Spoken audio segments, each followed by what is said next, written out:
Good morning, everyone. I'm not sure. Fitz, nod your head up and down if the microphone's going. Okay, thank you very much. We welcome each of you to the April 9th, 2020 board meeting. I'm going to call the roll after we do the pledge so that I will know which board members are in attendance and which ones are not. So, but first let's rise and say the pledge.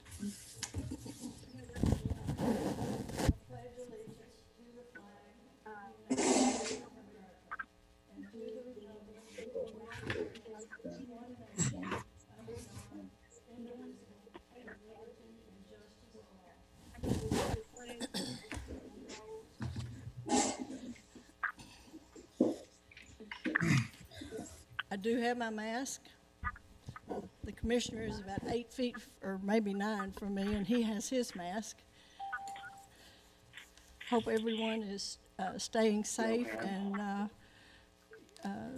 working on the 30 days to stop the spread. Okay, I don't have your names in front of me, so I'm going to call you just not in alphabetical order. Weta Newton.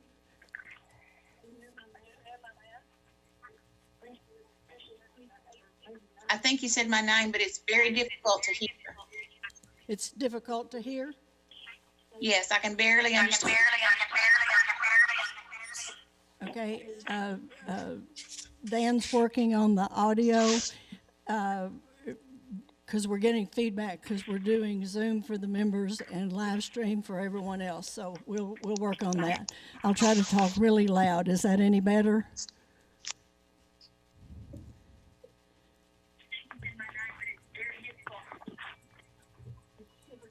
Is that any better, Weta? Okay, Brett Williamson. Here. Fitz Hill. Can't hear a thing though. Fitz Hill. Here. Sharice Dean. Here. Susan Chambers. Here. Sarah Moore. Here. Kathy McFetridge. Here. Stacy McAdoo. Here. Okay, I think that's everyone. Were you checking, Commissioner? Is that everyone? Okay. First, I want to thank Dan and Adrian and Gina and for working out all the details for the IT and all those others who helped as well. Typically, April is the month of the military child, and it still is the month of the military child, but because we cannot gather and invite members of the military and their children to join us, we still want to acknowledge them and tell them how much we appreciate them at this time in particular, as well as all the healthcare workers, those who are at the grocery stores, the cashiers, those businesses that have been deemed essential, and just want them to know that we are praying for them and for the country as we go through this as a team. Does anyone have changes to the agenda?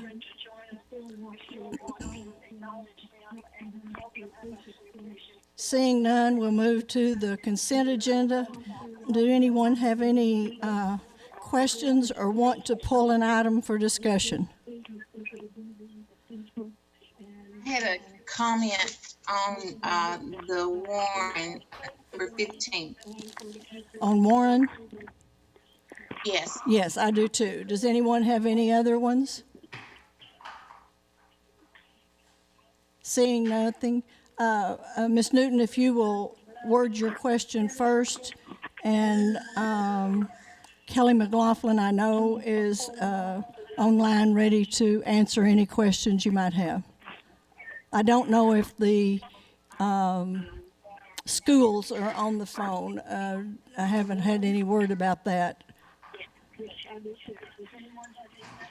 I really didn't have a question. I had a comment. I talked to Ms. McLaughlin about this. in their report, they had where they were using a tier approach for novice teachers, and they thought that several schools in their co-op were using this tier approach, and I was very impressed with it. And I just wondered if, as we go forward and I think about other waivers in the future, that we might, I don't know if we can suggest this or show it as an example or what, but this was very impressive. And to me, it gave the teachers that are coming under the 1240 waivers just some really good support, and it held both sides accountable, not only the teacher, but also the district. So I was very impressed with it. Okay, thank you. Anything further on number 15 from you, Ms. Newton? Okay, seeing nothing. I think my question, and Ms. McLaughlin, if you would actually talk to them about this, I was wondering if they had data analyzed why the growth at the high school is moving down instead of up. It started right at 80, and now I think it's all the way down to 77 in the past 3 years, and I think it would be of benefit to all of us as well as them if they would analyze the data to see if they have some insight as to what that issue might be. Did you get that, Ms. McLaughlin? I am here, but I really struggled to hear your comment. Was this about Warren? Yes, well? it's about Warren. Ms. Newton was giving a compliment to them. Yes. Okay, you had that from her before. My question is, are they analyzing the data about why their high school growth is moving in the wrong direction? It's moving from around 80, and I think it's back, I can't remember right now, but I think now it's back to 77 at the high school.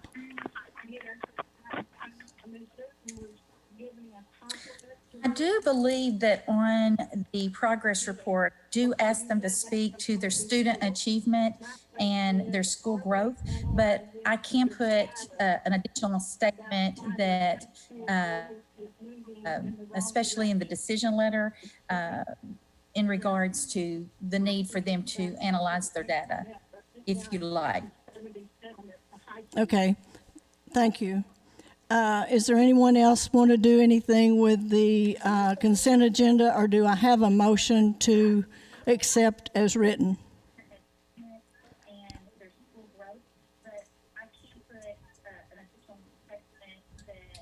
Move to accept as written. Okay, I have a motion Second. by Ms. McFetridge and a second by Ms. Dean. All in favor? Aye. Aye. Motion passed. Any opposed? Motion passed.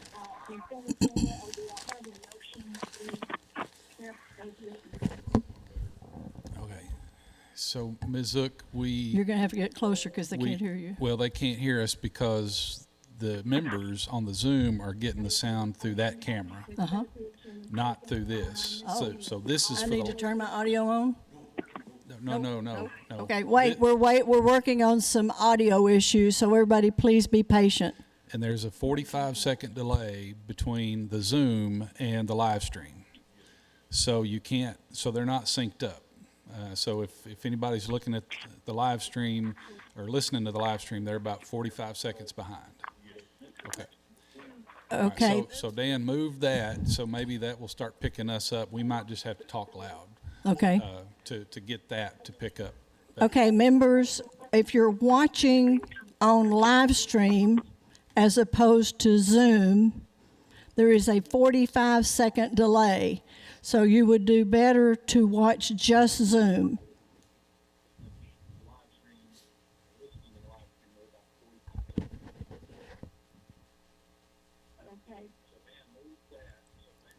that a little bit better, what she just said? Could somebody raise a hand if it was better? It's about the same.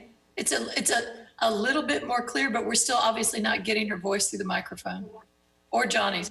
The microphone right at the desk is going for the live stream itself. For the Zoom, it's coming off this camera that I'm waving in front of that I have at the end of the podium that is restricted by the amount of cable length. I cannot move it any closer to her. I can move closer to that, that would help. We could move them this direction some, which would help it pick up a little bit. Let's do that, Diane, let's shift Okay. that way. All right, be patient. And then I will have to change microphones that are up here to there, or unless you drag that one with you. I can drag that one a little ways. Only go that far. Okay, that's all right. But I can make this one over here hot for you. I'll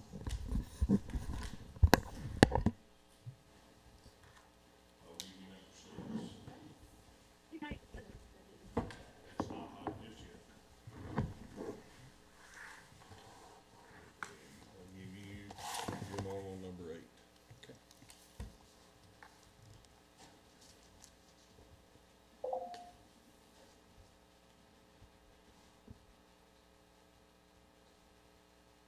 Am I hot?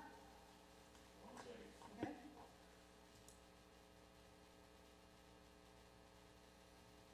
Now the microphone's hot.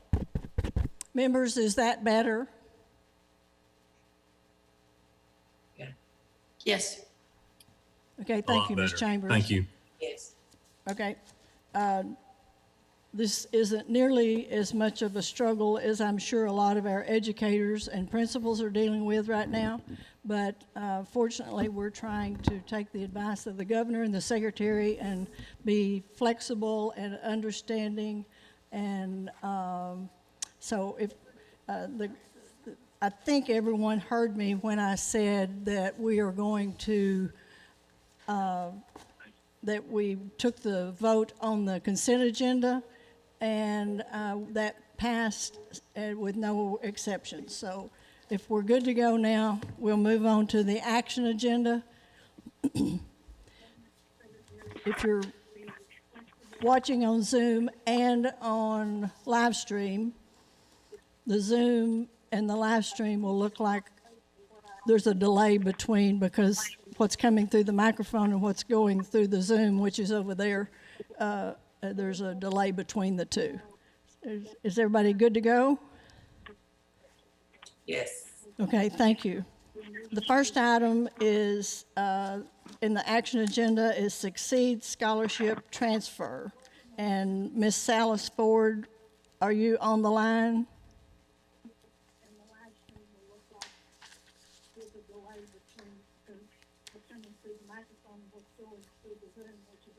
Remember to unmute. Is everybody good to go? Okay, thank you.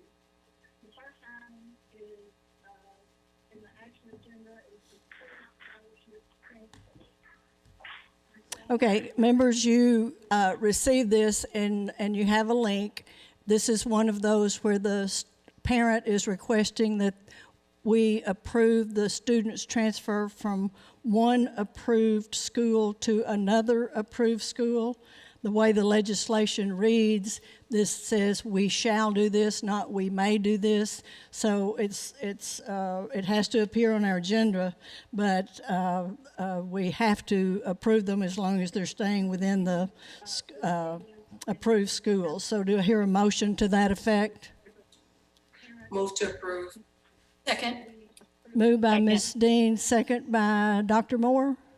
Was it, or Ms. Newton? Sure. Okay, Dr. Moore. All in favor? Aye. All opposed? Motion passes. While we're on this one agenda, I might mention to you that I have been in conversation not only with Learning Services and Special Education here at the department, but with the Reform Alliance, and they are touching base with the schools where each of our students who have special needs are attending, and all of those schools are, in fact, continuing to follow the IEPs for these students, either through computer, packet, or thumb drive. So we can be comfortable with that. The second item is, Ms. Webb, are you on the line for Earl? I am. Okay, you may go ahead. So the Earl School District currently has 45 kindergarten students enrolled, and that is one over the required number for standards for accreditation. They do not think this would be beneficial to separate the classes at this time. The teachers have been consulted and are in agreement with the request. The waiver would not be needed for next year due to the larger class sizes in first grade. And Superintendent Trish Knowles is on the line if you have any questions. Okay. Did all the members hear Ms. Webb?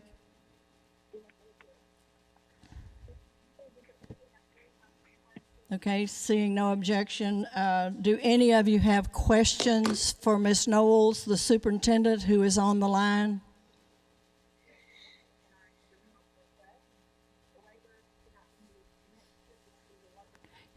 Hearing none, do I have a motion to approve the waiver? Move to approve the waiver. Ms. Newton moved to approve. Do I have a second? Second. Second by Second. Dr. Hill. All in favor? Aye. Aye. Aye. Any opposed? Motion passes. The second one is an update on the Southeast Arkansas Prep High School that was on the agenda last month. Ms. Webb, are you there? I am. On December 18th, 2019, representatives from Southeast Arkansas Prep High School appeared before the charter authorizing panel for a review of their charter. By unanimous vote, the panel voted to revoke the charter. In January 2020, the state board reviewed the charter panel's decision and voted to allow Southeast Arkansas Prep High School to remain open until the end of the school year and requested they return to the state board for review in March.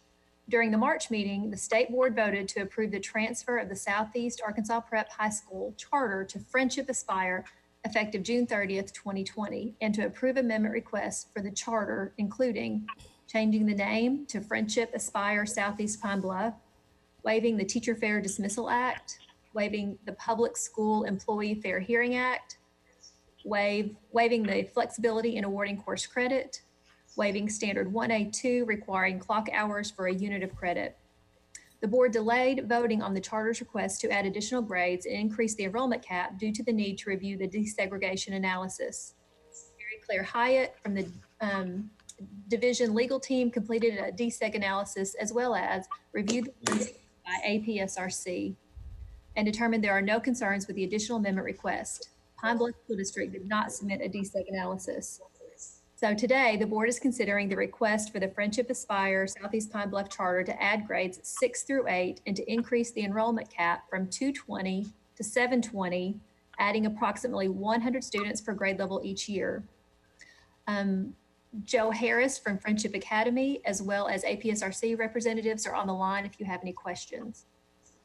Okay, but I thought one of the primary reasons we were coming back, Ms. Hyatt, was to look at the desegregation. Is that not accurate? Yes, ma'am, that is accurate. So part of the issue was that the law and the charter rules require that anytime you're adding grades or increasing enrollment caps of an open enrollment charter, you have to look at the impact on desegregation efforts. So that's why we delayed it.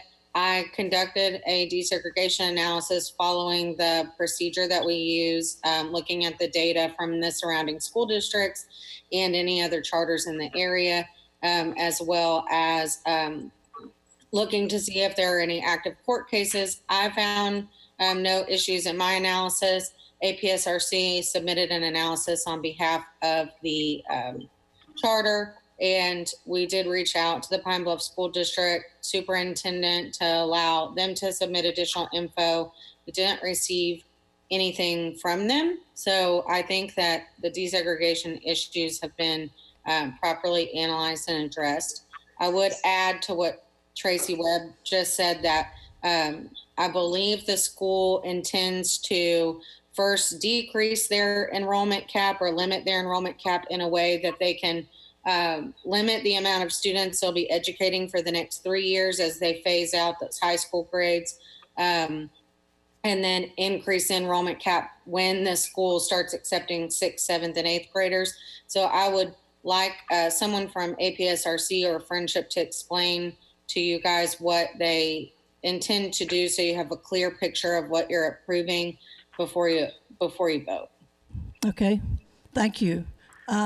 Is someone from APSRC on the line?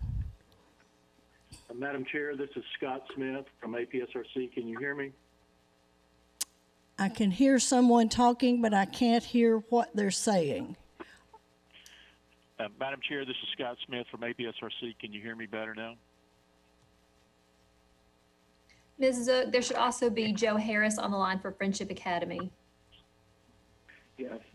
I think we were wanting to hear from someone from APSRC who did the analysis.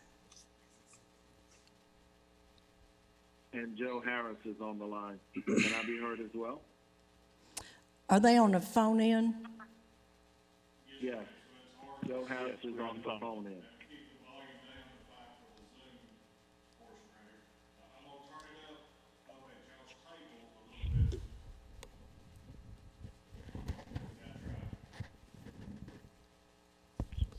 Okay, so whoever was speaking, would you get as close to your phone as possible and speak as loudly as possible?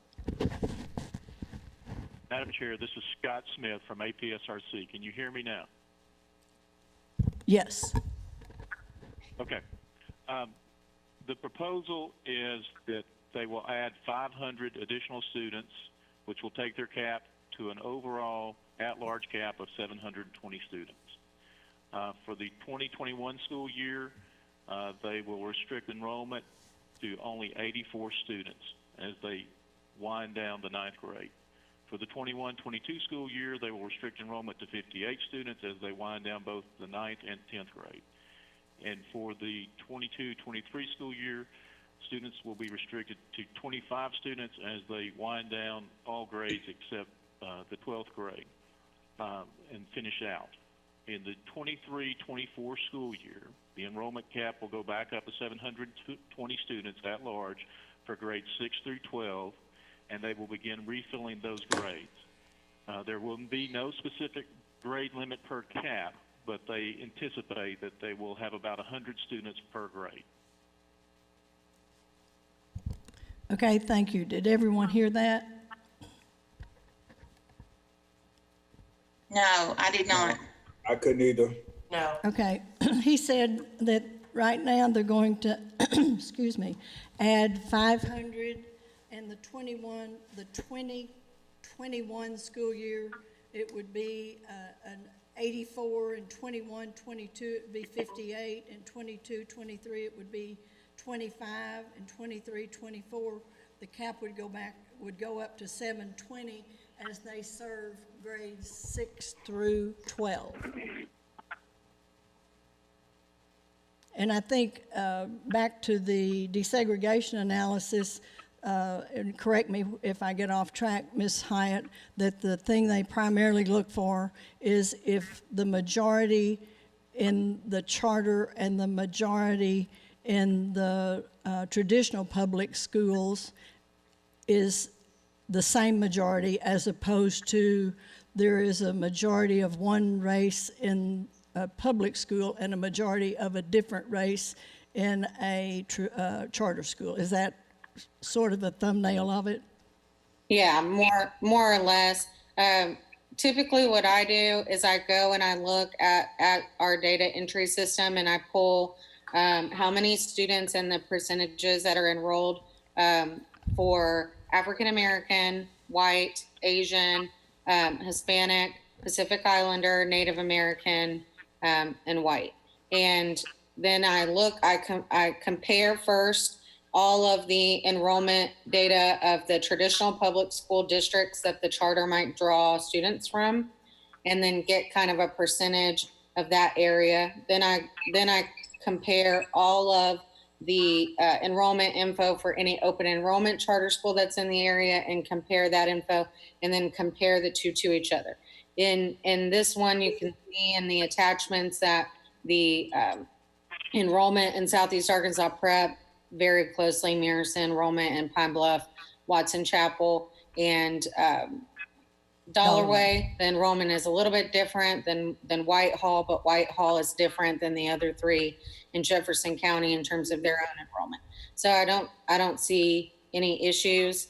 And to give you just remind you about something we talked about last month, the school plans on this year, they're offering 9-12. Next year, they'll offer 10-12. The next year, 11-12. And then the fourth year, just 12.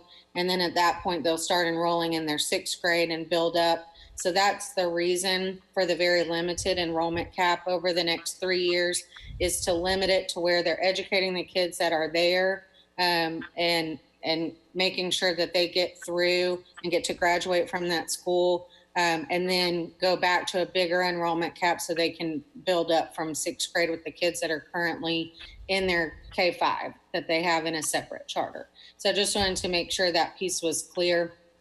And that's all.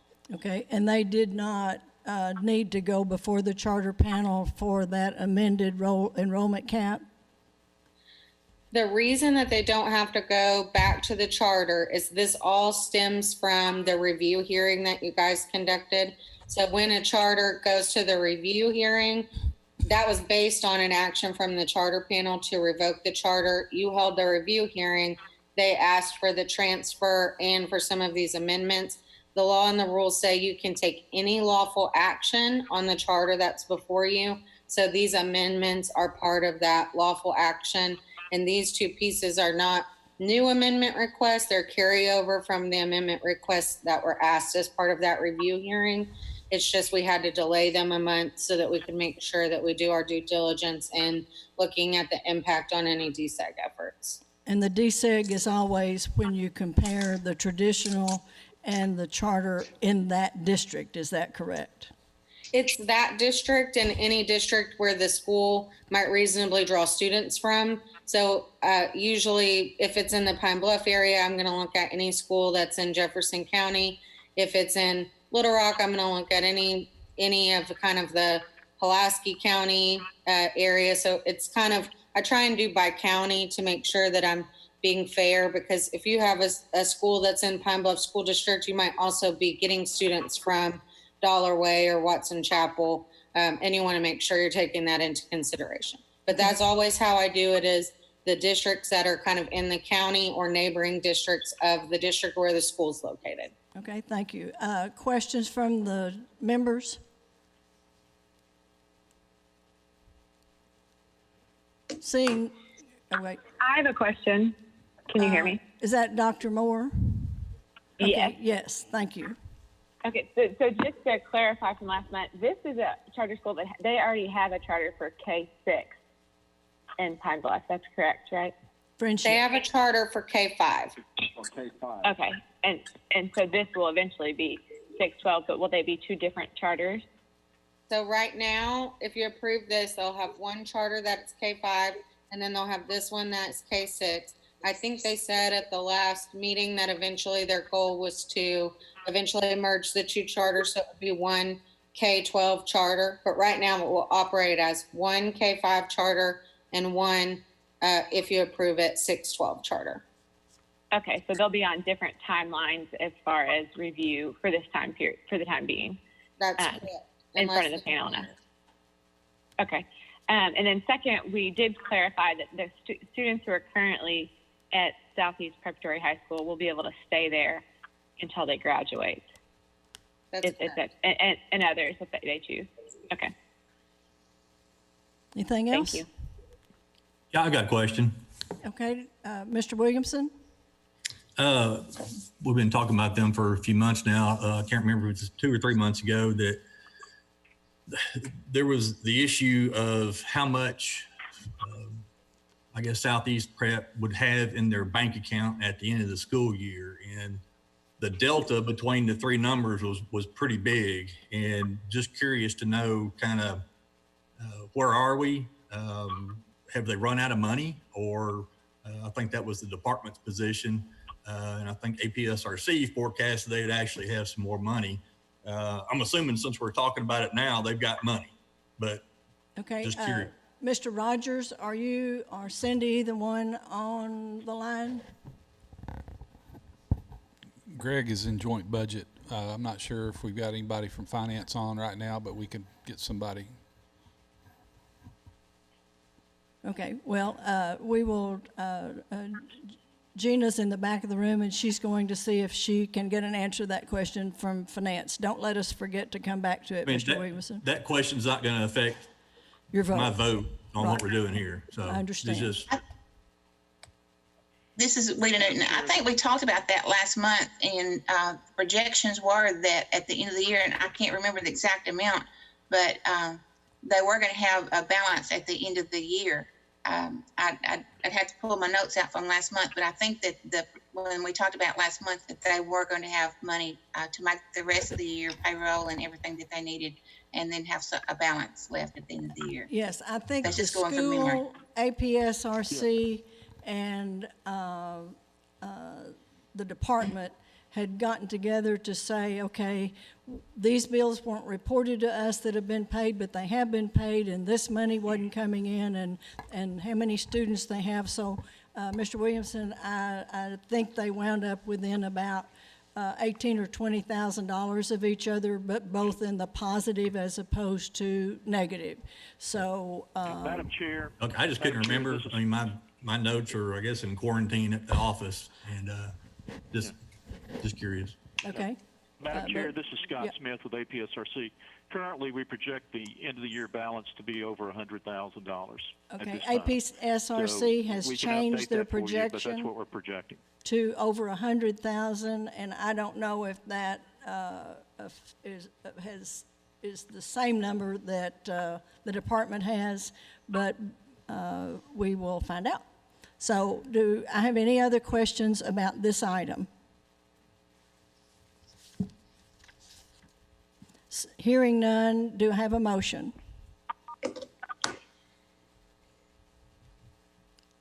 Move to approve. Moved by Ms. Newton, second. Second. Second by Mr. Williamson. All in favor? Aye. Aye. Any opposed? Aye. Okay, motion passes. The next item are rules governing homeschool, and I think it started out as Ms. Salas Ford, but then it changed to Taylor Dugan. Mr. Dugan, are you on the line?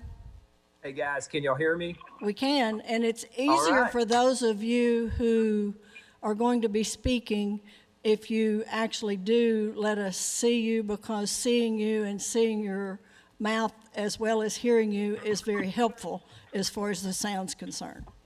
Thank you, Mr. Dugan. You may go ahead. Well, it's great to see all y'all. What you have in front of you are the rules governing homeschools. These amendments were made to incorporate Acts 429 and 430. Public comment hearing was held. We received those public comments. We made non-substantive changes. And so I'd ask that these rules be approved for final approval, and would love to entertain any questions. Are there any questions for Mr. Dugan with regard to the rules governing homeschool? This is a final, and they did have public hearing, and those public hearing comments were included in your packet. I have a question about that. Okay, Ms. Dean? As far as my understanding is, the homeschool community has not had an opportunity to view the rules after the adjustments were made, after the public comment time. And with this format, I don't think the homeschool community has had an ample opportunity to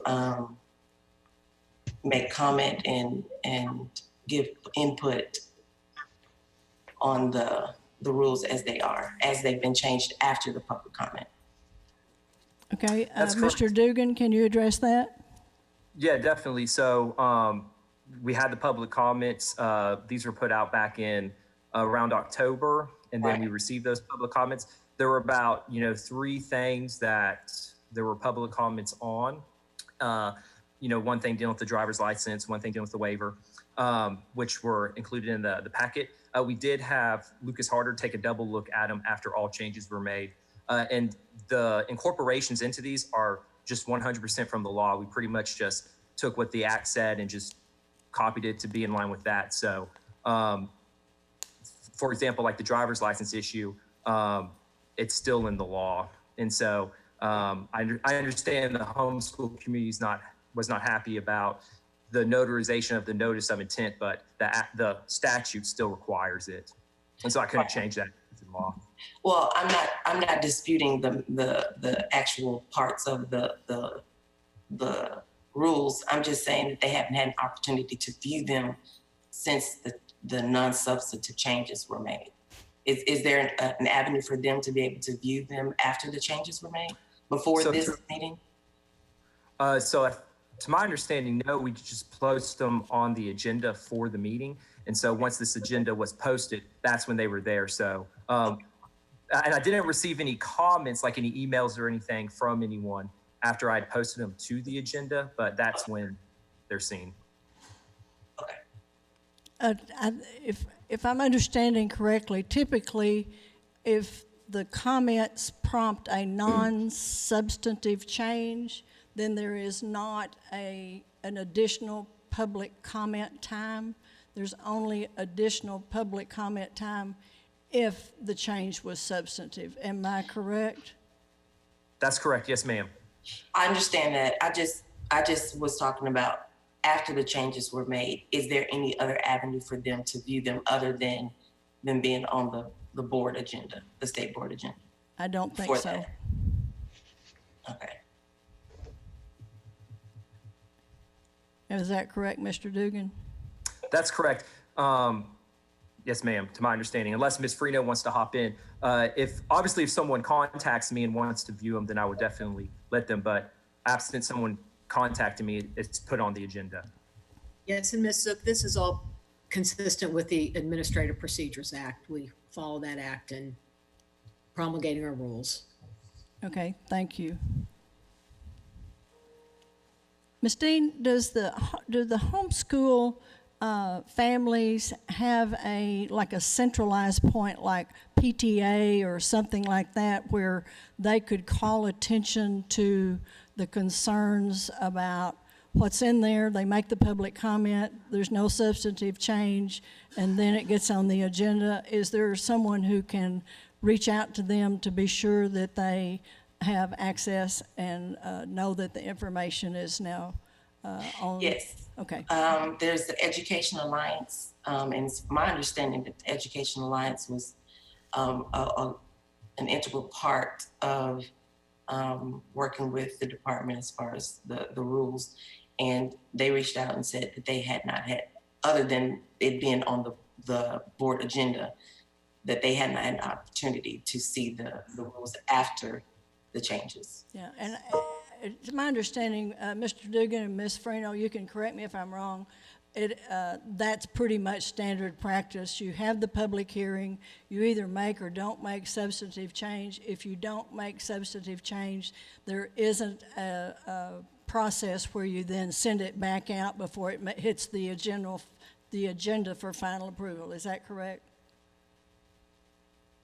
Yes, that's correct. And Mary Claire just let me know that I forgot to mention that the public can always make public comment at these meetings itself. And so that's another way to let them, get their concerns heard. Okay, thank you. Anything else, Ms. Dean?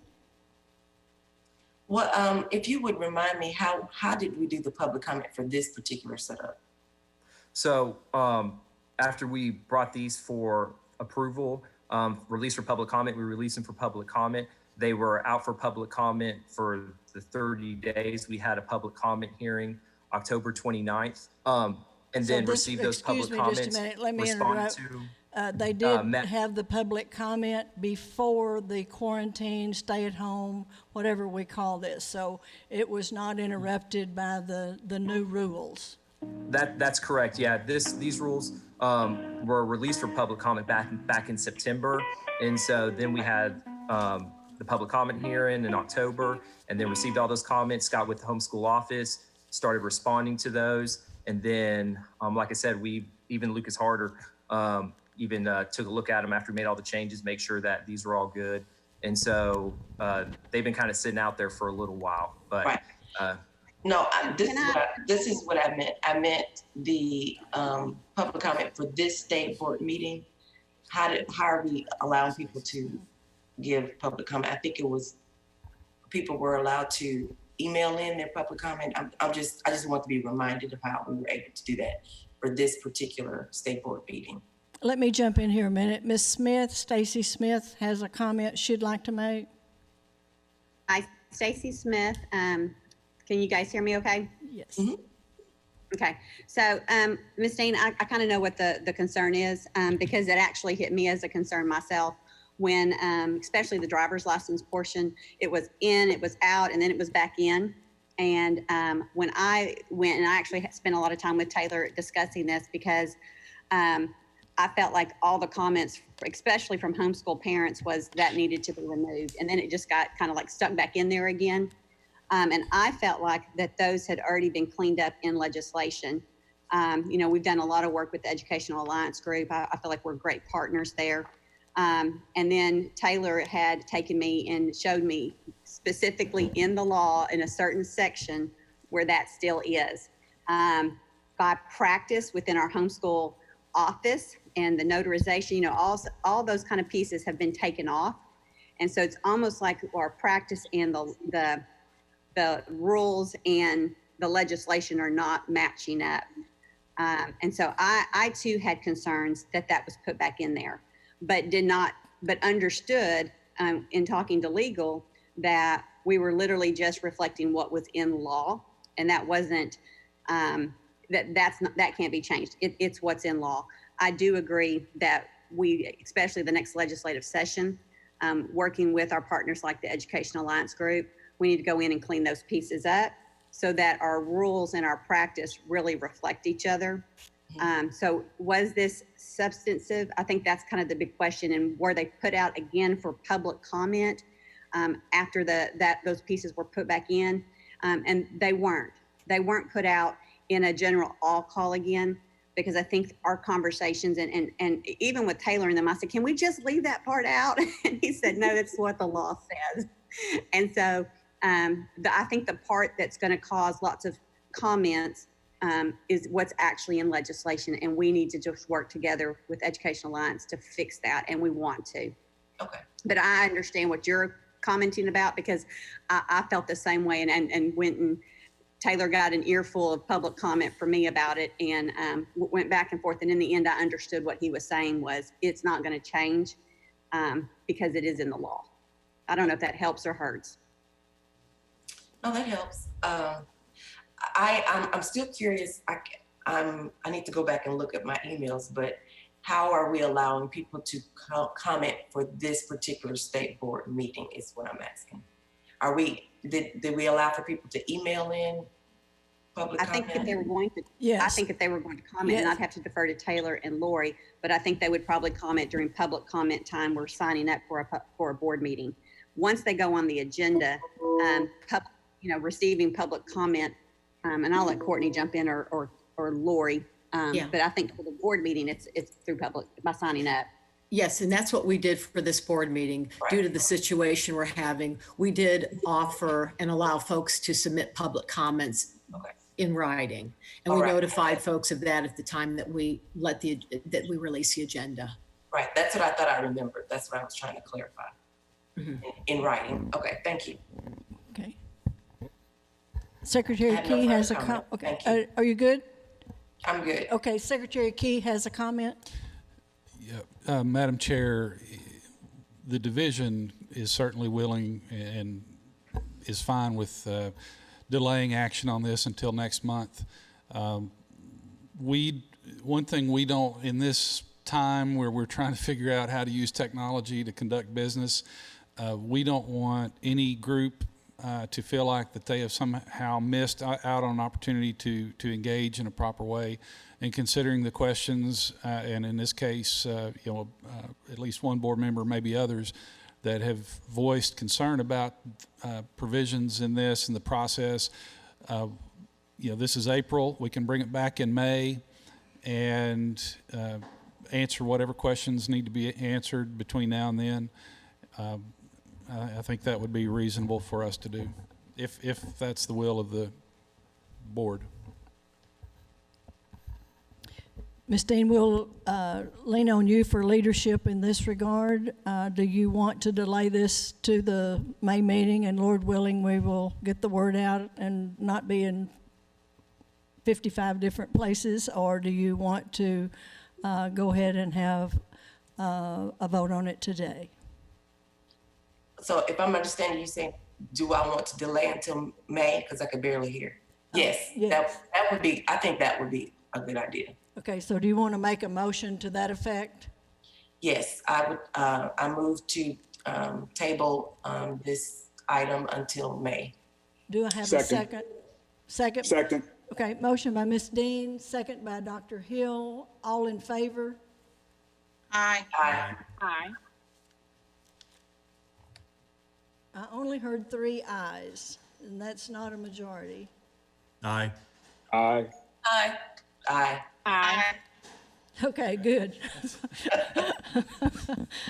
I know there's, we're doing the best we can here. Y'all be patient with us. Okay. Are there any opposed? Hearing none, motion passes. It'll be tabled until the May meeting. Thank you, Mr. Dugan. Thank you, Ms. Freno. Thank you, Ms. Smith. Okay, the next is final rules on the student discipline and school safety. And this will be presented by Ms. Salas Ford. Ms. Salas Ford, I know you don't have your camera on and you may not want to, but it makes it easier for us to hear if it's on, so we can see you as well as hear you. Yes, ma'am. It's on. Can you not hear me? No, oh, now we can. We can see you and hear you. Great. Thank you. Yes, and I apologize for my absence earlier. That's why I didn't have the video on. I wasn't, so I apologize again. Not a problem. But yes, I am here now, and so I hope you can hear me. For your consideration is final approval of the student discipline and school safety rules. If you'll recall, many of the recommendations of the state board's discipline subcommittee led to legislation changes in the 2019 session, which have been incorporated into these rules. We did receive several public comments, great information. We made a few corrections to the rules, but non-substantive changes. And so we are seeking a final approval pending approval by the legislative committee. Okay. I wondered if Dr. Hill might have any particular input or concern, because discipline has been his passion as on the board. Yeah, my only thing, and we can discuss it further because I don't think it would have any impact on these rules. And I see our rules and I understand and go along and believe that we're heading in the right direction. I guess I just, as a board, as we proceed, when we reconvene, is that although I see the discipline procedures and how we go about the protocol of suspensions and those type of things when we have people disrupting the educational environment, my concern still lies, are we, when those people are dismissed from school, I don't see anywhere in there where it's talking about allowing them to do their work. And I just want us as a board to consider those factors because, when we're suspending kids and they come back with 10 days of suspension and they're not been able to reincorporate their work, then, I think we're just setting ourselves up for tragedy in our communities. So I know we have to have these bylaws and guidelines for the legislative session. But as a board, I'm hoping that we'll look at some restorative justice measures as guidelines for our school districts throughout Arkansas to give them leniency in helping build communities. But that's something we can talk about as we move forward, because I realize we have to have a starting point. And that's what I've learned over the last 3 years in dealing with this. Okay, thank you, Dr. Hill. And I would think now that we have been forced to do online and thumb drives and different things like that, that the schools would be better equipped to allow a student the opportunity to not only learn, but demonstrate that they're assuming responsibility while they're out of school, and do some follow-up. But I hear you, Dr. Hill, and I agree with you completely. Anyone else? Well, and if I might add, Ms. Zook, there is a provision in 5.04.9, and I'm trying to find the other one, but there were two laws passed, Act 640 and Act 709, that if a student is suspended or expelled, districts are required to, for suspension, offer online technology, and they're encouraged to allow students, but for expulsion, they are in fact required to allow the student to complete their work. And so maybe we just didn't flesh that out in the rules well enough, and I would be happy to look at that again.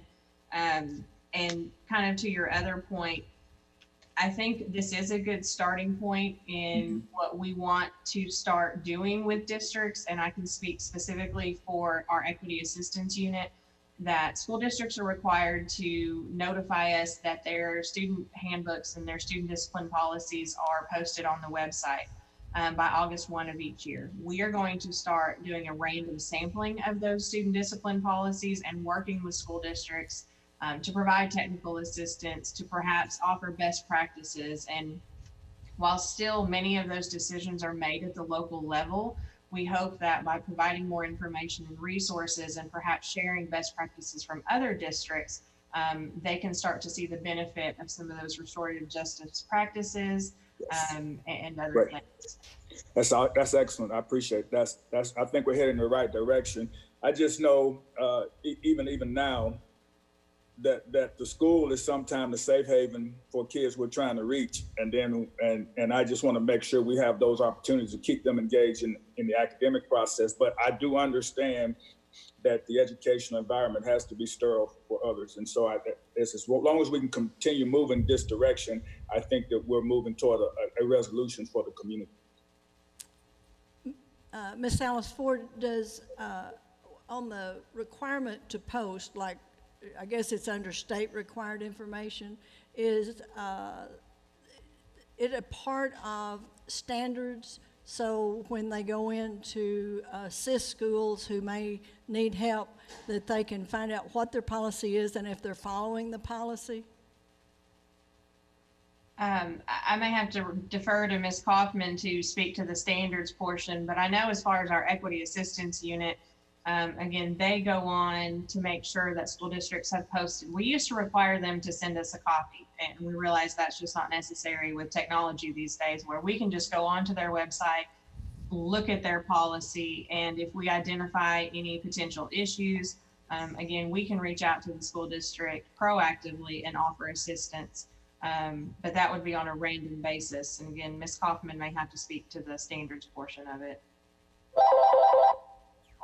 Ms. Kaufman, do you have anything to add to what Ms. Alice Ford just said? I'm not sure she's on the line, so we'll go on. Any further discussion by other members? Ms. Zook, I just have a comment. Oops, I've got two. Okay, let's start with Ms. Newton, and then we'll go to Dr. Moore. Okay. Just a quick comment. I think educators all across the state are learning a lot of new lessons and very valuable lessons during this time that we're doing remote learning, AMI learning. And I think a lot of those lessons that we're learning right now can be applied to this situation where we're having students that are being suspended in the future or expelled in the future. And I think it's a valuable time that we need to take stock of what what's working with students and what's not working, and then be able to use those in the future, maybe in this situation and others. You know, we have students that for medical reasons can't attend school and other reasons. So I think this is a great time that I don't know if we've got someone at the division that is looking around the state at what are some of the best practices that are being used, and what are some of the great lessons of things that are working, and then also what is not working and that we are for sure don't want to do in the future. So I think this is a great opportunity for us to learn what's working. Yeah, like add someone similar to what those students who have homebound teacher, and Right. you know, and something similar to that. Yes, good comment, Dr. Moore. Yes, my question was along the lines of the expulsion. So if a student is a high school student and they are offered the opportunity to continue digital courses or alternative courses, will they receive, if they complete their coursework, will they graduate from that local school district, or does it become a GED, or what does that look like? I couldn't find that in rules. No, as long as they complete the coursework that the school district is offering, the school district is required to provide credit. And once they reach those credits, they would be eligible for graduation with a regular high school diploma from that school district. Okay, Thank you. Thank you. And if I might add, Ms. Hyatt provided some good information for me in that the standards, it does list that the discipline policies be posted on the website. That's in standard 1B1 and 1B2. So that is something that the standards unit is monitoring for to ensure compliance. Thank you. Any other member have any other comments or questions on this item? Hearing none, do I have a motion? So moved. Moved by Dr. Hill, Second. second by Ms. McFettridge. All in favor? Aye. Aye. Any Aye. opposed? Motion passes. The next item is also Ms. Salas Ford, and it's the final rules regarding special education and related services discipline procedures. Yes, so these are the rules specific to students with IEPs and the discipline policies required for them. Most of this is required by federal law, but we added the provisions from Act 557 regarding the use of corporal punishment. And so we did receive, I incorrectly stated in the summary that there were no public comments received. We did receive one from Lucas Harder at School Boards Association with just technical corrections that were made. And with that, we request approval. Do we have any questions with regard to this item? Hearing none, do I have a motion? Move to approve. Moved by Ms. Dean, Second. Second. second by Ms. Newton. All in favor? Aye. Aye. Aye. Any opposed?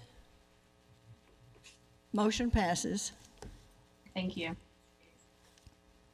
Thank you, Ms. Alice Ford. Okay, next is Dr. Hernandez will give legislative reports for Dollarway, Pine Bluff, and Little Rock. Dr. Hernandez, are you on the line?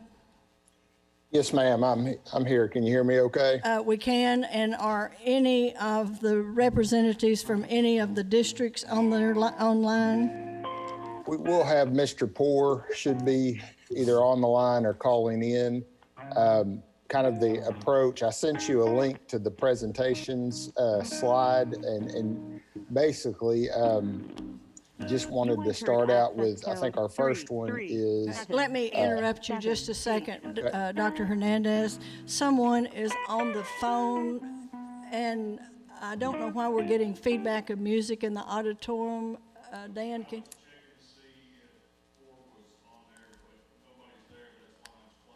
Okay. Okay, no one's on the line at this point, but we're starting with Dollarway. Proceed, Dr. Hernandez. I apologize for interrupting. No problem. just wanted to see, obviously the face of what we were doing in schools and how we were approaching that has drastically changed. But I just wanted, based on the presentation or any items in the slide deck, was there any questions related to the Dollarway report or any questions about Dollarway in general? Do any of the members have questions with regard to Dollarway? I had just a quick question. Ms. Newton? When we're looking at the exit criteria for Dollarway, where are we in that as far as what's been met and what else do we need to get done? So we were working very diligently in a lot of the qualitative measures. Obviously with the modification in what we're looking at with testing and not being able to do testing this year, that does put a big curveball in how we address that. So obviously one of the main parts of the qualitative was having the schools with no F letter grades. We were encouraged by some of the interim data within Dollarway that was showing some very good upward trends from fall to winter. But just not having that test is not going to give us information. And so just like with the other Pine Bluff and with Little Rock, we're going to have to look back at those and figure out what a path forward may be in terms of looking at any revisions that may need to happen to the exit criteria. So since we're not going to have testing in their deadline, if I'm not mistaken, is December. Is that correct? Their 5-year mark will be in December. Yes, ma'am. So what would we just completely and I don't know if that would be unfair to the school district to completely revise the exit criteria. So what are some thoughts that maybe y'all have given in that direction?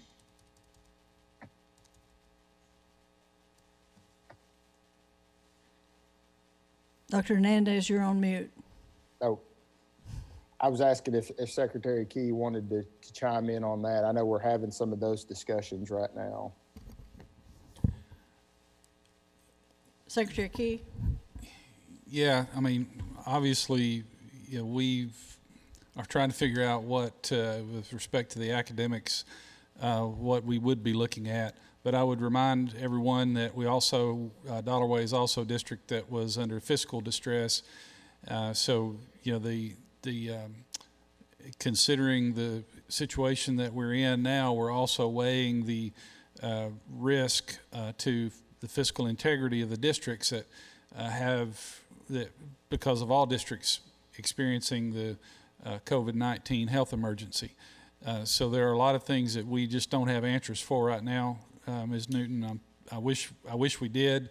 I think the focus, when we can get back to on-site instruction, is to make sure that we continue with those qualitative measures that Dr. Hernandez mentioned.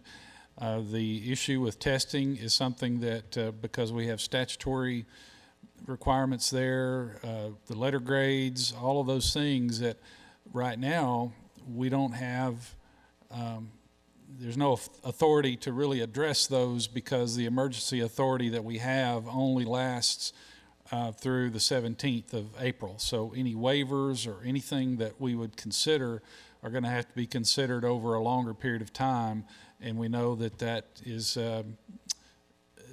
going to play into the 5-year, December 2020 5-year deadline, if you will, for Dollarway. So we're looking at all that, and we hope to be able to bring you back better recommendations than what we could have for you right now.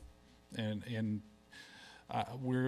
hopefully we'll have those for you by next month, because we know that there are a lot of things kind of in suspension right now, waiting on what we're going to do, not just for Dollarway, but for some of the other districts. Has there been any thought given to, since all of those districts we have either through ACT or NWEA test that they did in the fall and then they did again in December or January, to have that as a point of comparison if they give the same type of evaluation this coming fall and December. It may not be something that we can do because it's not the Aspire, but it is something that will give the board some and the department some level of confidence about what kind of progress is being made in what areas and what kind of data we need to provide to the districts for progress beyond that. Yeah, that is something that I think is a possibility. It's not a possibility for using under the letter grade system because to do that, I mean, the way we did the letter grades is taking into account the ESSA school index. We created those ranges for the letter grades based on the whole state. But I think for our individual districts that have some type of not everybody does NWEA all the way through 8th grade. So we would have to look to see what data elements are there that could be presented or could be analyzed in a way that gives some certainty, some level of consistency. So that is an option that we could look at and have talked about how we might look at that. We just don't have any hard evidence right now for you. I think as an educator, it would be helpful to me to know where my kids are compared to where they were and all of those kind of things. Okay, Ms. Newton, did you have any other questions? Yeah, just on that particular thing, we've got to really be careful, trying to do a fall to fall comparison because, as a teacher, I would be having a nervous breakdown right now if you said that you were going to come back next fall and test my kids to see and compared to what they were last fall because, I've got some kids that are doing a great job. I'm just speaking in general.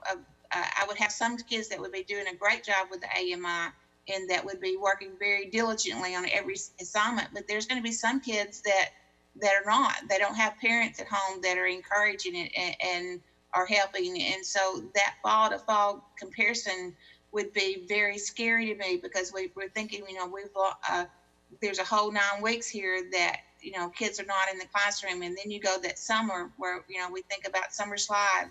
And so that fall to fall comparison just would be scary as a teacher to me. So. Yeah, I wasn't thinking of it as a predictor. I was thinking of it as a teacher who might teach 4th grade English, and typically she might start at X point, but then she realizes all of that went on the year before. So if she had some information to see, did they go ahead and make the growth because, of the involvement, or did they fail to? So she would know how to modify the lessons that she typically would teach from one August, September to the following August, September, so she could monitor and adjust her sequence of standards teaching. And that kind of data would be useful, but as far as looking at it at school-wide and, trying to judge a school, I just don't think we need to go there, so. I agree with you completely. Is that, okay, any other questions from the board before we go on with Dr. Hernandez's report? Yes, and maybe this is in the report. Dr. Moore? But I wanted to ask what their AMI days were looking like and if the district is considering any summer learning programs or extended summer opportunities, as we know that, even in a normal school year, summer started much less right now. So it isn't in the actual report because this was the report for March, which was the previous 3 months. What we intend to do is come back in June and report out what that process looked like for AMI. We've been working with all the districts. I don't want you to think work has stopped with them. We've actually been reviewing their AMI plans, asking some more questions and trying to address several of the needs that are out there as it relates to, in some cases, technology.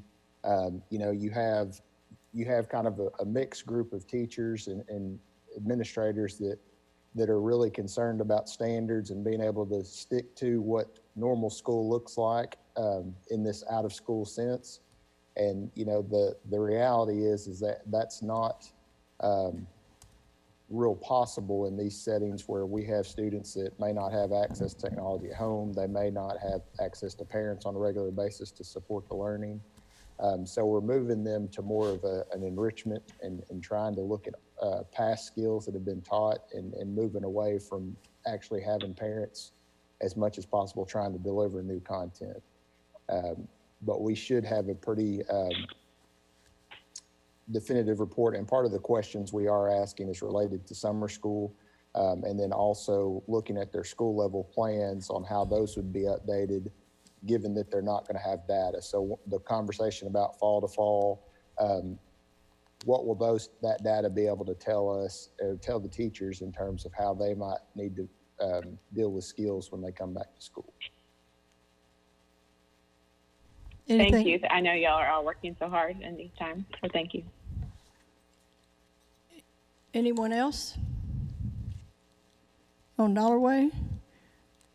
Okay, I guess the only questions I have is, or the only two questions I have is, where are they with regard to the dyslexia audit? So they did have their dyslexia review, and if you inside the document, it's their plan of how they're addressing those deficiencies and kind of where they are on the status of those. You know, when we stopped school, you know, the kind of the service that was being provided was slow in Dollarway, but it started to pick up steam, and more students are starting to receive services. But I'll be honest, a lot of that's stalled. As you know, as they're trying to transition, but that's some of the questions that we've posed to the districts, and they've replied back how they're trying to address the students, their special ed needs, their dyslexia needs, and things like that as well. Okay, and the other question I had, I know that they were one of the districts that did not do AMI days initially, and I wondered if they were up to speed on that for the students now that we are not going to have school till next year. So during those days that they were initially out, there was a total of 6. They did not have AMI, and they will have to make those days up. But during that time, they prepared development of AMI packets and plans, and are now actually have a pretty reasonable plan that they're trying to work through now with their students. So they're up to speed on their AMI process, but they weren't. And, you know, I tend to agree with Ms. Warren in some of the decisions in not having an AMI developed, because, you know, she would rather make those days up and not foreseeing that this situation would happen, because she knows that when students are at home, they're not getting the same, you know, access and support that they are when they're at school. So that was the reasoning behind not doing AMI in the first place. But they have since developed a process that they're working through. And was Dollarway able, I know we mentioned fiscal distress before, was Dollarway able to provide Chromebooks for their students, and for the ones who did not have Wi-Fi or internet access, did they provide them any thumb drives or packets? They are providing devices and also packets. They are working in the community to identify providers for internet access. You know, they're probably, you know, when you look at Earl or Mariana, they're a lot better off with providers and able to get students access. And surprisingly, what's been found in Pine Bluff and Dollarway, there are a lot of students that do have access to internet at home or through their parents' mobile phones, and making those into hotspots and things like that. And so they're continuing to try to provide, fill in those gaps for students. Anyone else have questions? Do I have a motion?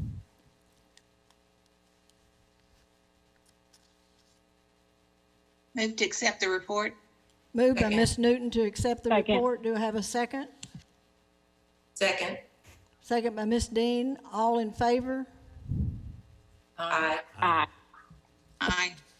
Opposed? Motion passes.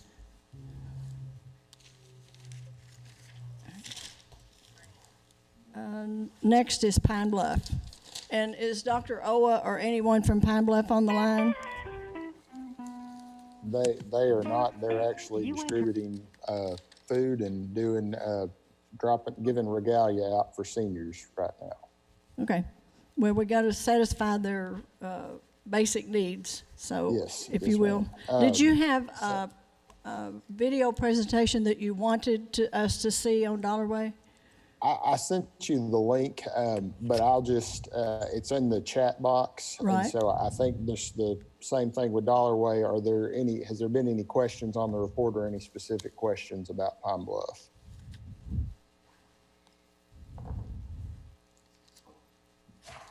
My question was from last month. One of the things I was concerned about last month was the really low graduation rate that they've had in the past. How is not having face-to-face instruction, how is that going to affect their graduation, their seniors this year, their number of expected graduates? Do they have plans for those that were close but needed some extra help? What's going on with that? So with their seniors, they do have plans. You know, they were on track to do better in terms of supporting their students with the graduation this year. Obviously, this has caused some problems with that, but they've actually, you know, are working with seniors that are on track to graduate as of the third 9 weeks. They will go ahead and moving those students on, still providing them support as needed. But students that weren't on track and needed credit recovery, that'll extend all the way through the summer and allowing them to continue. A lot of those students are still sticking to their same schedules. And so they have access to online platforms and things like that that are helping them continue their work. Thank you. And they do have Chromebooks with internet access. All the seniors have access to that.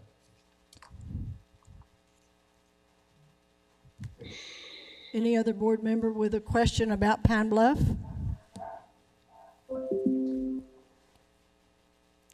Okay, under the exit criteria link on page 8, what does decodable text had been ordered but have not had access? What does that mean?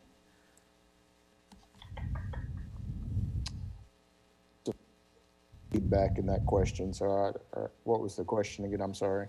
I wondered what the statement, what decodable text had been ordered but not have access. What does that mean?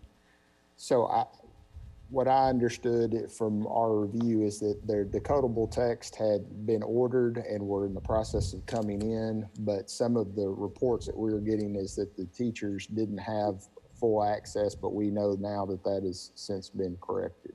Okay, thank you. And I noticed Pine Bluff High School was the only school in the district that had met their growth goals, so they're to be commended for that, everyone who's working on that. I also see it written a lot of PD training, but not much mention of how it's being implemented and whether they're doing one size fits all as opposed to individualizing like we encourage teachers to do for students. Can you speak to that?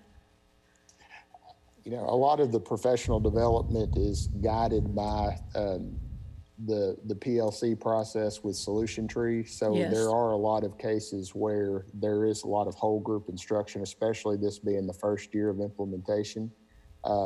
So that I think that will kind of move towards what we've seen in Dollarway is a lot of that PD moves to the different kinds of PLC teams where it's not necessarily individualized, but it's more individualized for that group, whether it be a literacy or a math group, and kind of moves more towards a smaller individualized group trainings. Okay. I know Dr. Weil used to be very concerned that we tried, when districts had needs, it wasn't like a need or two needs. And so sometimes rather than getting focused or prioritizing, we tried to do too much at once. Do you think that is the case in Pine Bluff or Dollarway? You know, I don't when it comes to the PLC process. What I think, you know, becomes problematic in some of these districts is that when districts that have notoriously not been compliant with all the different laws that are out there and trying to do all those things just to be the bare minimum compliance, it can be overwhelming. And so we have schools that were behind in their implementation of the dyslexia laws, that weren't doing special ed correctly, you know, struggle with, you know, the implementation of the new Right to Read Act and things like that, that when you put all those things together, you know, it can be, but we've tried to be very diligent in planning and try to, you know, provide support and make sure that districts are still continuing to show improvement in these areas, and make sure that it's timed out right. But it can be, you know, when you first take over, you have a very short window to make change.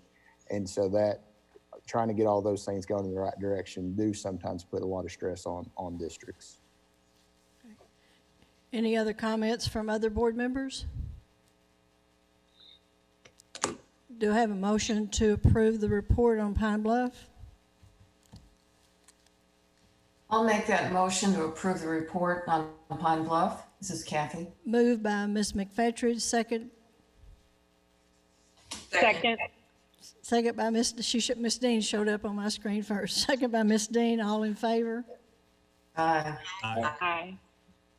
Opposed? Motion carried. Okay, Little Rock. Dan, would you check to see if Mr. Poor is on the line? Okay. I am on the Okay, line. This is Mike Poor. Okay. Dr. Hernandez, you may proceed. So Mr. Poor is on the line, is that correct? Yes. Okay, good. So somebody's on the line, we don't know yeah, who. he should be. He's texted me, said that he was trying to turn off the webcast because it was delayed. So with Little Rock as well, you know, kind of in the same boat with Pine Bluff and Dollarway in terms of exit criteria. We are in the process of meeting with the district, because in the rules it talks about development of that thing with the district, and so we're having those kinds of conversations, and obviously, you know, kind of hit an odd thing with not being able to test this year, and so that's kind of had us to thinking, just like around Dollarway and some of the other districts, how we want to think about modification and look at exit criteria possibly a little bit differently. And so we actually will have some of those conversations in the coming weeks in trying to develop working plans for the remainder of this year and the summer and going into next year with the district. But as far as the report goes, are there any specific questions about the report? Do I have comments or questions from any board members on the Little Rock School District legislative report? Yes, I have a question. I see there's a huge difference in the informal test observations going from 4,000 to 11,000. What does that look like? What did that look like this past fall in the school? Did you understand the question, Dr. Hernandez? Yeah, so in terms of the numbers going up, you know, I think it's just a reflection of having the local team and the district putting emphasis on those, you know, classroom walkthroughs and informals and things like that. I just think they've really hit their stride in making that a point of emphasis with the district. And so, you know, getting things into the system and getting the quality up, my understanding from our principal supports, Rocky and Brent, that have been working with principals there in the district along with Sheila, that, you know, we've really been pretty happy with the progress that's been made in terms of getting in the classrooms and trying to support teacher practice. Do y'all have any understanding as to what that feedback looks like, if it's meaningful, if it's just checking boxes? So based on Yeah. our discussions, is that the feedback is getting a lot better than it was in previous years, that it's not just a time to get in the class, the amounts that they're staying in the classrooms, and being able to provide feedback through the EdReflect system. If you go back to, previous years, there were even certain administrators that weren't necessarily even in the system to provide feedback. And so getting everybody where that's just a part of their normal operations there's been a significant difference this year. Thank you. Any other board member have a question or a comment? Yes, I do, Ms. Okay, Ms. McFettridge? I know Little Rock has done an amazing job working with Solution Tree and PLCs.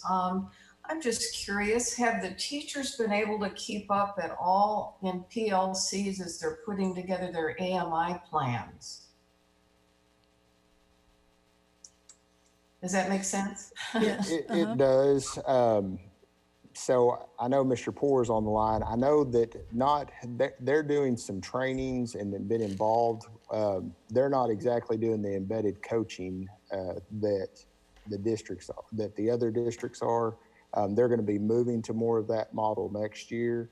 But as far as the actual PLCs, still getting to meet, that may be a good question for Mr. Poor. I know the principals are really trying to support the teachers during this time, but as far as them being able to formally meet in PLCs. Well, I didn't know if there was a way for the teachers to use Zoom where they can, work together, but. I will say that, not necessarily specific to Little Rock, but in Pine Bluff and Dollarway that have been working solely with them, they have been continuing to have virtual meetings and things like that, trying to continue keeping those teams together and discussing. Good, thank you. Mr. Poor, did you have anything you wanted to add to that? I will, and thank you for the question, Ms. McFettridge. I think Mike handled it pretty well, but one thing I'll tell you is just as we moved into our phase 2 of our AMI, it's been a big adjustment for both students, parents, and staff. And so we're learning a lot. Our goal is to get better every day. And one of those components is to have our teachers work together. And we actually have some of our specialists and some of our elective teachers that will start to push into a new collaborative of trying to help and support learners through our platform delivery. So, it's going to take a little bit different shape, to be honest with you, over the next 2 months in terms of just trying to make sure we're wrapped around to provide the support to the family and the student in a different way. I hope that addresses the answer or the question, excuse me.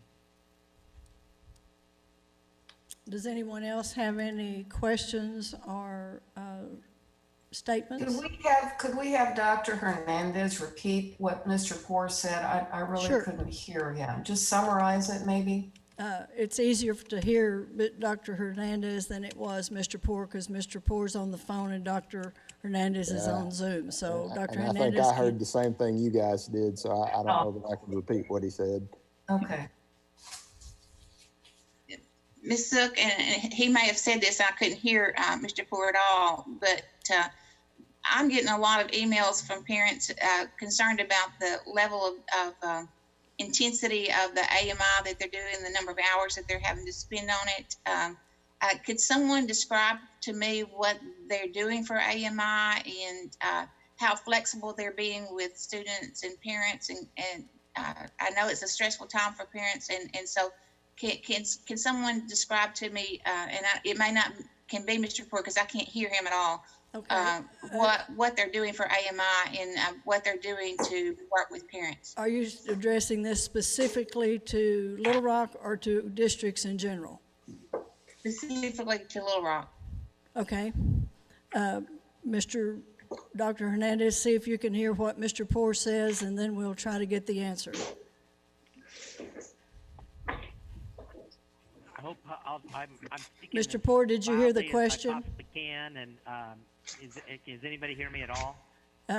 Get as close as you can and talk as loud as possible.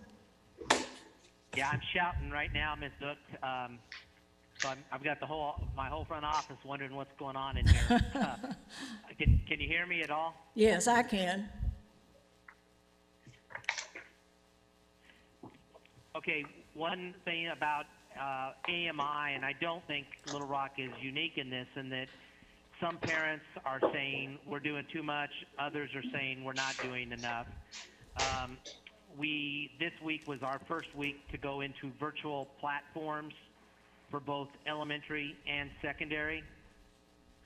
We also have expectations of how staff will interact with parents and try to be a support to them.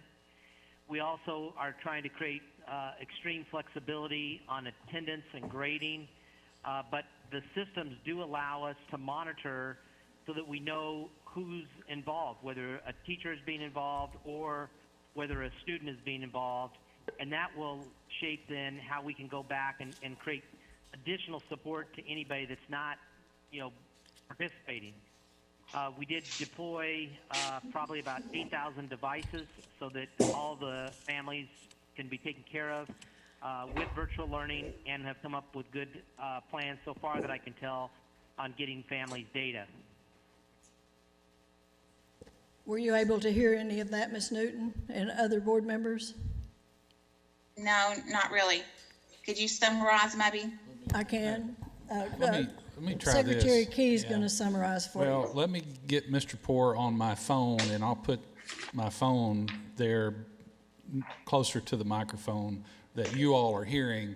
And Dan said that might work better than, yeah, he's both fingers crossed. So, Mr. Poor, I'm going to call you on your phone. So if you want to hang up this one, I'll get you on your cell phone. Got it.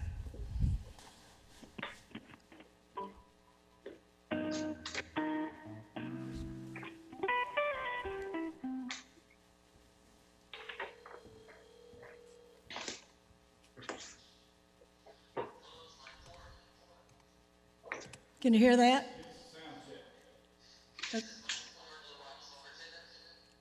Okay, Ms. Newton is nodding her I head. can hear. Go ahead, Ms. Thank Newton. you. Go ahead, Mr. Poor. Say, if you can remember what you said before, would you say it again, please?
Very helpful. Thank you.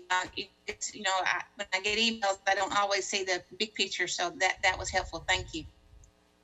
Anyone else have questions while we have our audio working more efficiently?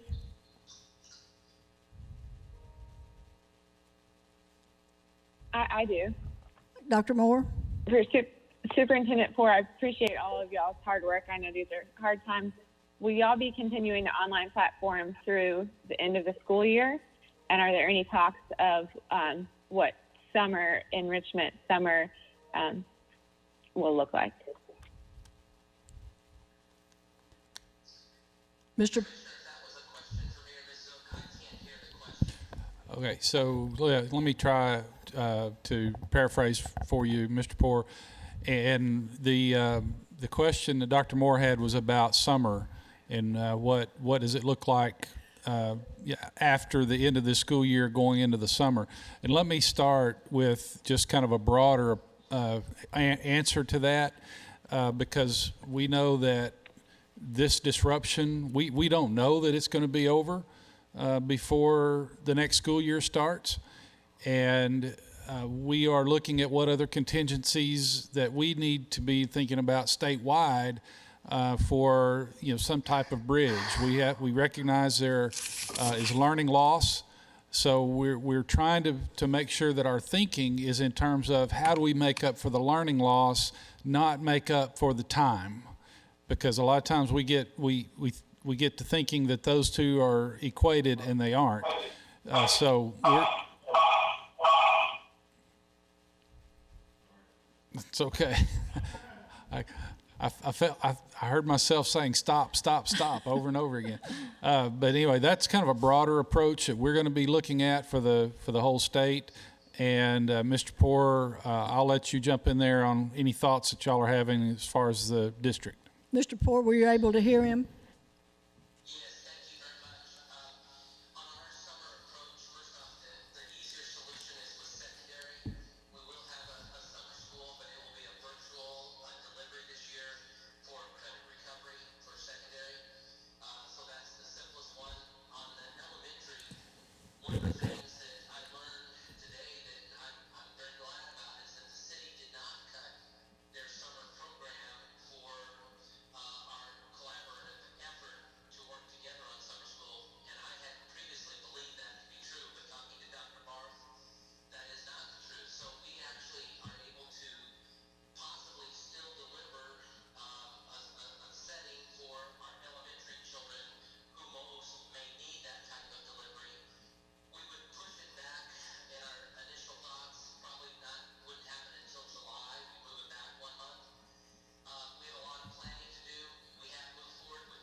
Any other questions from anyone?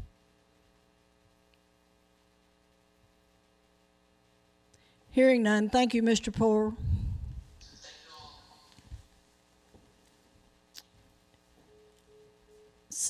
Seeing no questions or comments, do I have a motion regarding Little Rock's legislative report?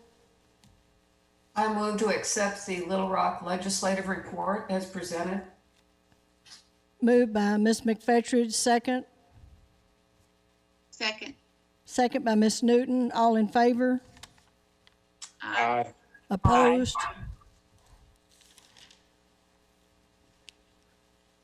Okay, let me pause here and ask Ms. Wendell. Ms. Wendell, did we have any public comment come in writing, either by email or USPA? Okay. Okay, now we move on to new business. The nominating committee met, Dr. Hill, Ms. Newton, and I last month, and we are going to announce who we are nominating, and then I'll open the floor for additional nominations if anyone has any. We are asking that you accept Sharice Dean as the new chair and Brett Williamson as the new vice chair for the 2021 school year. Do I have any other nominations? Hearing none, we will vote at our May meeting. Now we'll move on. We have no public comment. We'll move on to our reports from our members. Ms. Freno, do I need to adjourn the first meeting before I start in on reports? No, you can just go forward. Thank you very much. I'll start with Ms. McAdoo. Hello. I think I'm unmuted. Did I unmute myself? Yes. Okay. So I just wanted to, I had some notes that I don't know where they are now. Just wanted to kind of. Do you want me to come back to you? No, I'm good. I'll just go off my head. I don't know where the notes are. I wanted to first of all acknowledge how proud I am of all of the hard work and flexibility and creativity shown by everyone, the division, educators, parents, students throughout the entire state of Arkansas during this time. I would ask that as we're moving forward, we continue to look at our policies and practices as it relates to equitable instruction and access to resources, requirements, and even expectations, because I know that there's a lot of disparity out there, even at my home, and dealing with my kids being back here and all of us pulling from the Wi-Fi. Like, there's just been a lot of stuff. So we just kind of need to think about equity for everybody. Moving forward, I am very, very excited about an upcoming virtual Spirit Week that we're going to be celebrating for the entire state of Arkansas. And what was the other things I was going to mention? We are still in the process of trying to roll out the applications for the 2021 Teacher of the Year. So that is still happening. And we were supposed to have some students come and speak to us about the Student Voice Institute. And so I still don't want us to forget about those babies, because they were coming originally, I don't know, a couple months ago and then this month. So I just don't want to forget about them. And I think that you'll enjoy hearing their presentation whenever we get an opportunity to hear from those students. I think that's pretty much all that I have. Okay, well, if you'll be sure that Ms. Wendell and I, or either one of us, keep that on, then we'll be sure it gets on the agenda as soon as we can allow students and public into the meeting. Did I forwarded my special ed report to, or I didn't forward it, I had Ms. Wendell forward the report that was given to me from special ed. So you all have that in your email. And do we have any other members who have reports today? Ms. Zook. Yes, Ms. Let me Newton. just mention that we had our SM committee meeting by Zoom, much as we're doing here, and many of you logged on and saw that. There was just a couple of things from that I wanted to be sure that the members knew. One of the things, the Perkins 5 deadline was originally supposed to be the 15th of this month, and the federal government has extended that to June 15th instead, and so that they are going to use that time, but they're still expecting approval by July 1 and for implementation to start July 1. So that's very important, I think, for districts to know. And then Ms. Kaufman gave us a report on the different waivers that the division has put out and then that have been accepted. But one thing that, and I don't know if Arjit is on the line, but he can speak to this better than I can. But one thing that he told us, and I wanted to be sure that districts know, Yes, is he's that they can actually link their individual school report card to their website. And he went through and showed us how to exactly do that. And so that, I think that was one of the greatest pieces of information that I thought that was very useful for districts to know that they could put a link on their website for their parents specifically to go to their own school report card. So that was very helpful information. Okay, thank you. Yeah, that is correct. Yeah, we have started from this year a link that actually links their report card onto their website. This link is completely customized and unique, and they can just copy the link. Yeah. Thank you. Any other members? Okay, we'll have the secretary's report, and before he starts, I want to thank him and the governor and all the people at the department or the Division of Elementary and Secondary Education, the career ed, everybody that's working together, and especially the educators and the parents and all of those people who are trying their very best. And I appreciate when the commissioner and the secretary, the commissioner's secretary and the governor emphasized flexibility the other day at the when they made the announcement that school would be in-person school would be discontinued for the rest of this year. So, Mr. Secretary, if you will. Thank you, Madam Chair.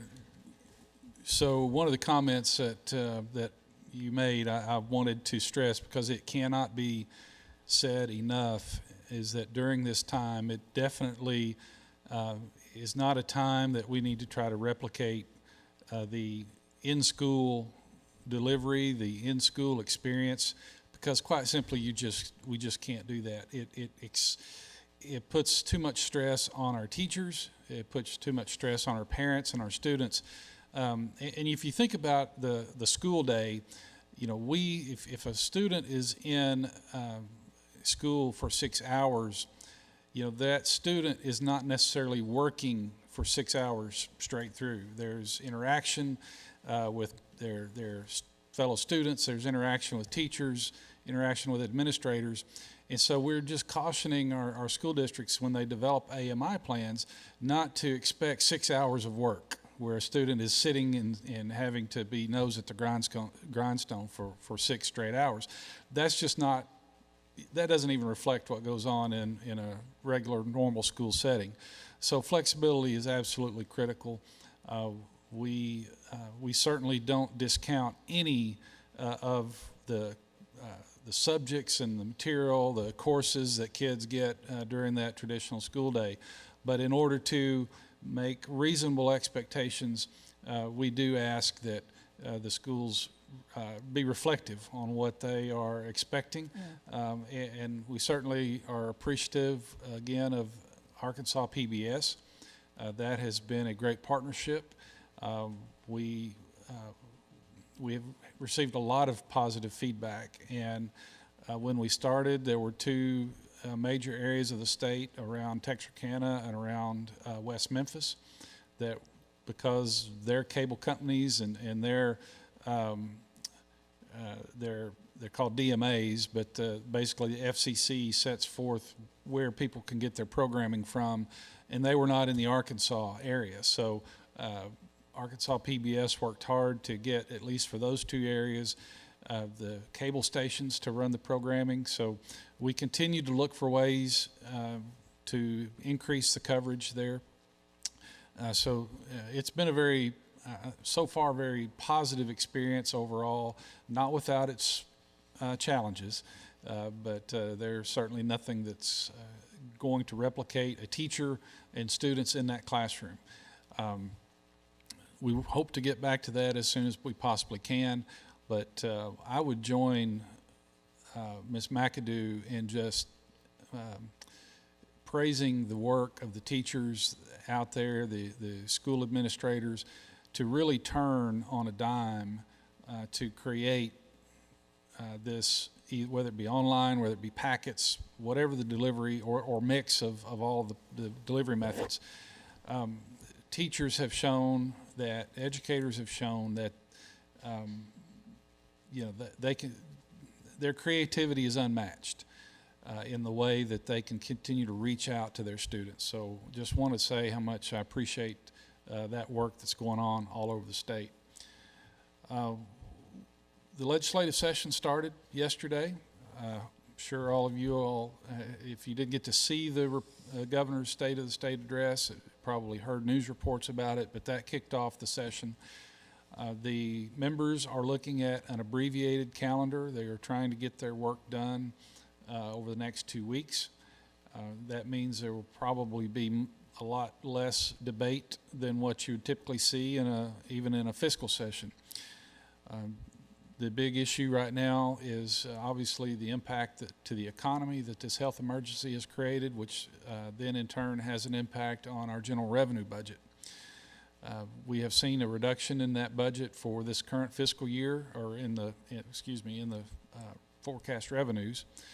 And then we are going to see, again, a $205 million reduction in general revenue for the next fiscal year.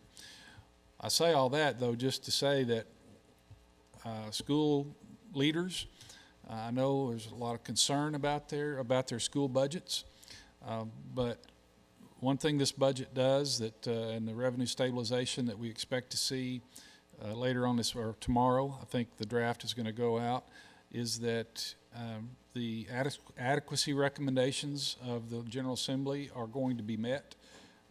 We do not, there's nothing regarding cuts or anything to the foundation funding, to our the categorical funding, anything that's directly tied to adequacy. So I know that just hearing that often doesn't give superintendents the comfort that they would like until they actually see the numbers. But just say that our finance team has worked very hard with DFNA in the governor's office to make sure that adequacy is protected.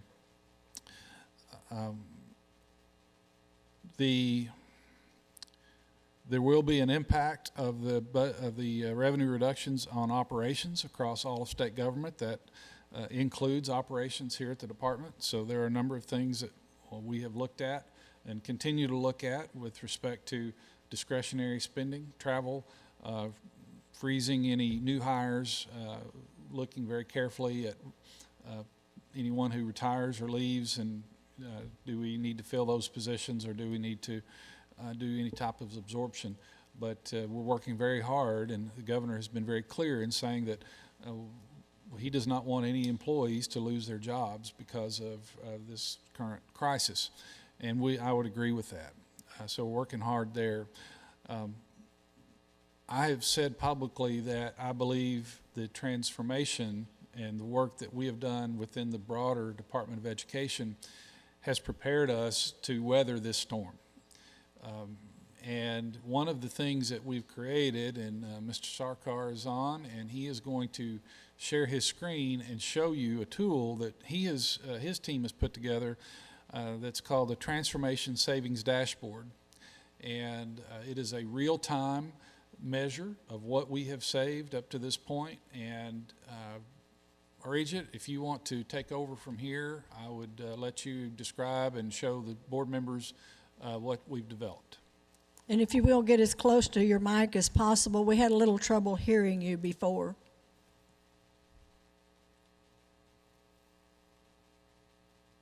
Regent?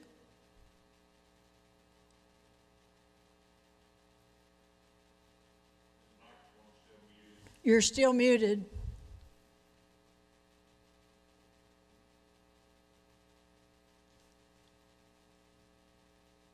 Yeah, can you hear me okay now? Now we can hear you great. All right.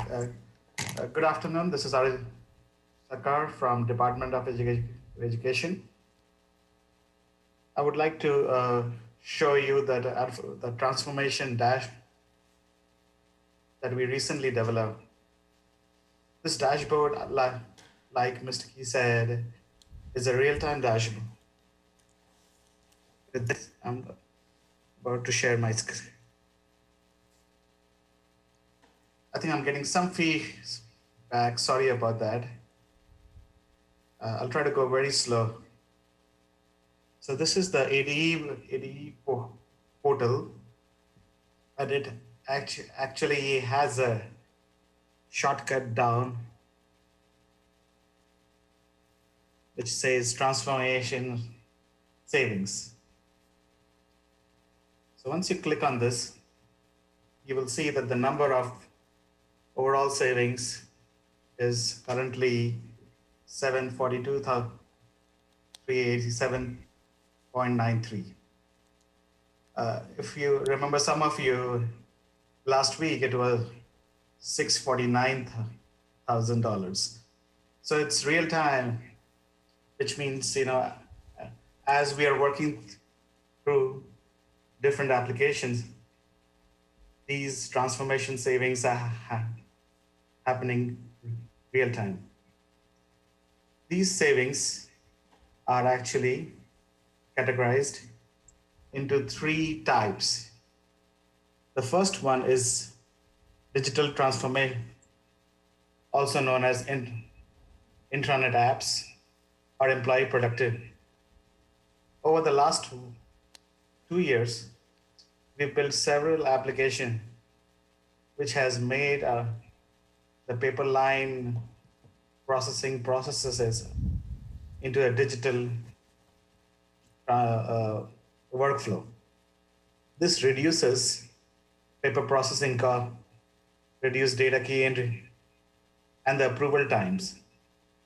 So as you can see, there are at least nine applications that we have built, which has reduced the approval costs, productivity, for giving back the employer the time to do other kind of works. And that amounts to close to 427,599.18. The second form of saving really comes from getting out of the way and reaching out to other Department of Education divisions. We built a new portal. We built the DCTE portal. Along with that, we built a new IT services tickets for School for the Deaf. This has resulted in a savings of $80,400. The third kind of saving is coming from human resource. Over the last 1 year, we have given up a couple of critical positions, and from DCTE, 4 of them, and 1 position from these DESI, and that has resulted to $234,000, 388.75. All this, when you add up, comes to this big number, and when you refresh the screen, it's kind of real time.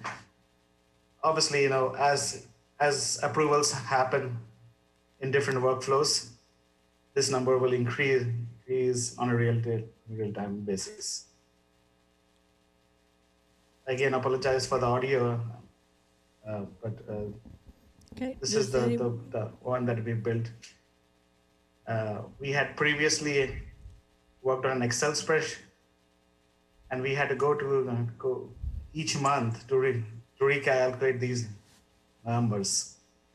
But now it's real time, and as you can see, if you check repeatedly, the next few course of days, you'll see the number. We are projecting a savings of $1 million for year 1 savings. Thank you. Thank you. Does anyone have any questions or comments about his information? Mr. Secretary, did you have anything further? Just to say that I really appreciate the work of the IT team, the programming that went into this, just the thought process of pulling this information together. That one of the key areas that the governor wanted us to focus on was efficiency, without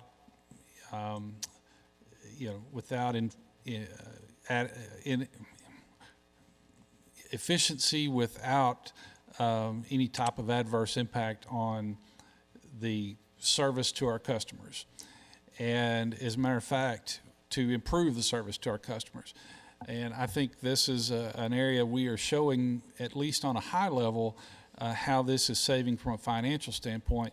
But also want to say that where we have implemented some applications, for instance, we have reduced the number of printed paper that goes into an onboarding of a new employee. We have reduced that probably almost to zero. There are very few things have to be printed and signed and returned now. That was something that we put together internally But now we have other departments, one in particular who has asked us to, they wanted us to show it to them. We did, and they would like to use it for their platform now. So it's not just something that we have done for an enterprise solution for the department. It's becoming an enterprise solution that's available to all of state government. So I think this is exactly the kind of thing the governor wanted his secretaries and their respective teams to work together to find these opportunities. And I'm just really proud of our team. You know, the $1 million goal that we had for savings for this year, it was simply, you know, governor predicted $15 million in savings. There are 15 cabinet agencies, so we decided to shoot for $1 million. I hope we can go over that, but I certainly think that on an ongoing basis, this is just like a first glimpse of the kind of thing you're going to see us continue to do. So happy to answer any questions about that.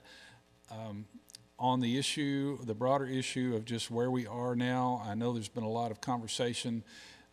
You've all seen the press conferences, but if the board members have any questions that they want to ask that I haven't covered or that they have not heard us talk about, certainly, Madam Chair, would be happy to address any of those now.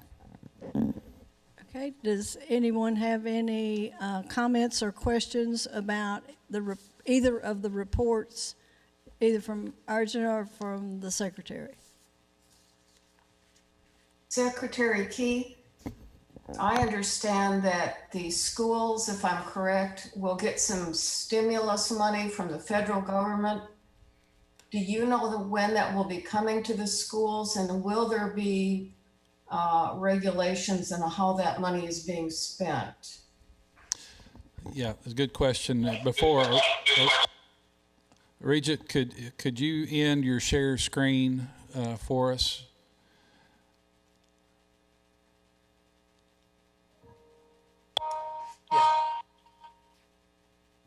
Mm-hmm.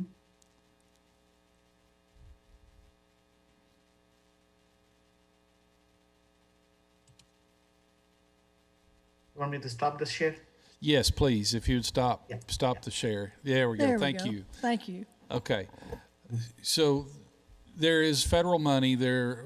We estimated about $134 million that will be coming to Arkansas.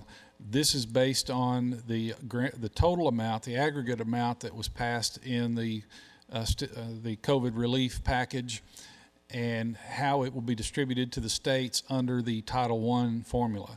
So this is the same formula that is used to distribute the other federal money that comes on an annual basis.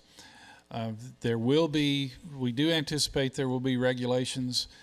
The department had 30 days from the passage of the act to issue guidance.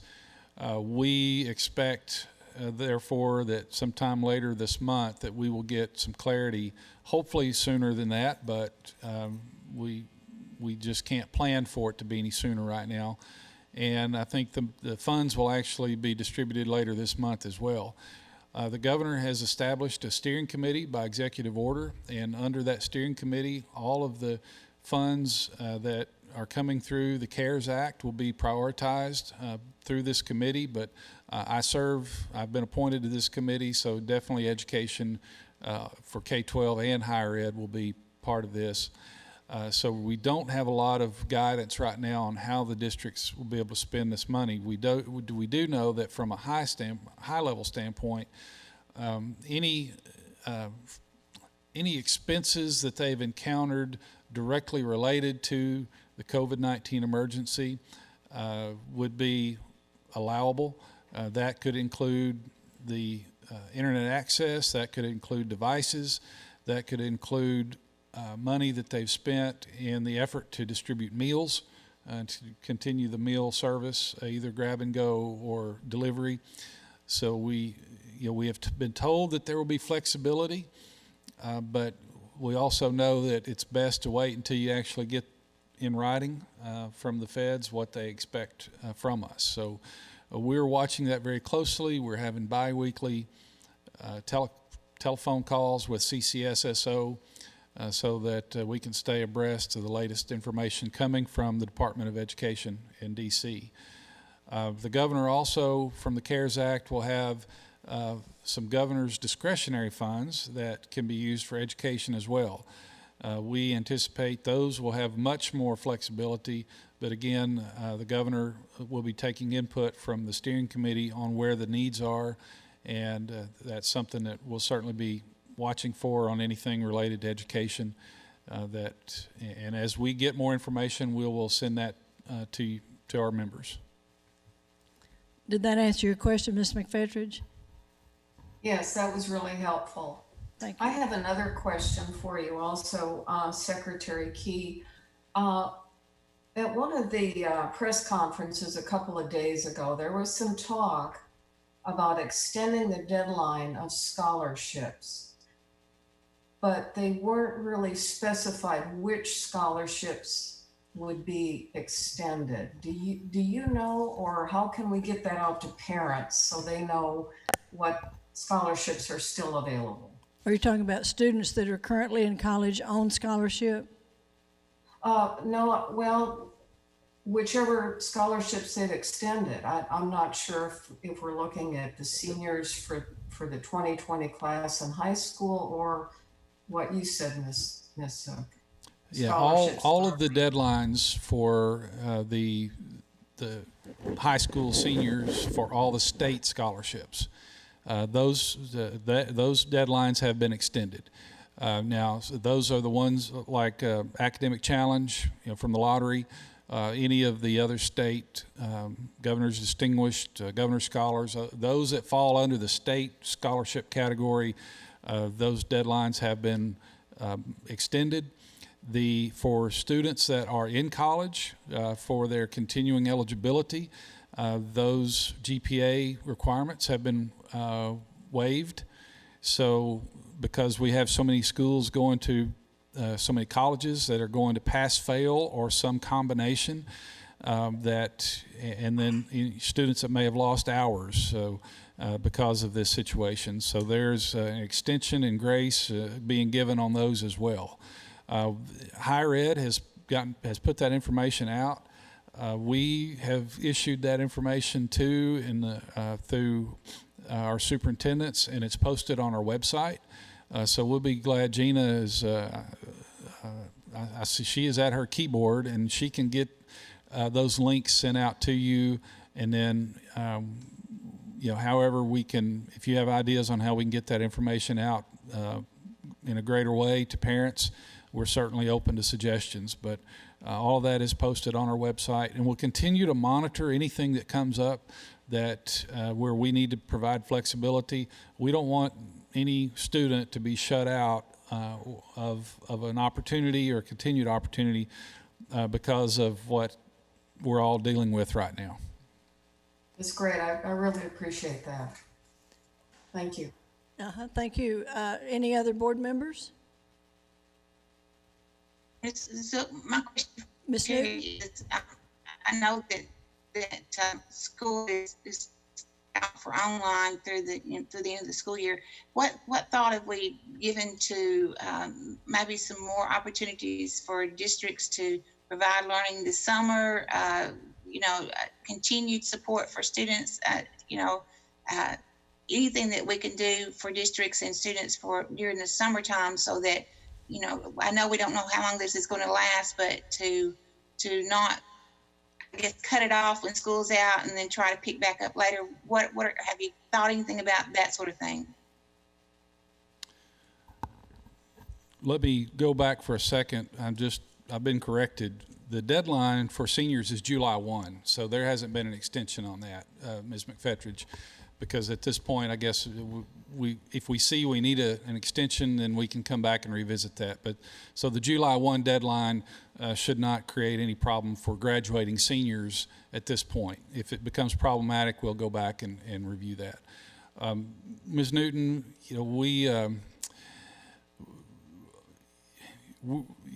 that's one of the issues that we're looking at with the federal dollars, because is that something that the federal dollars could be used for to provide summer opportunities?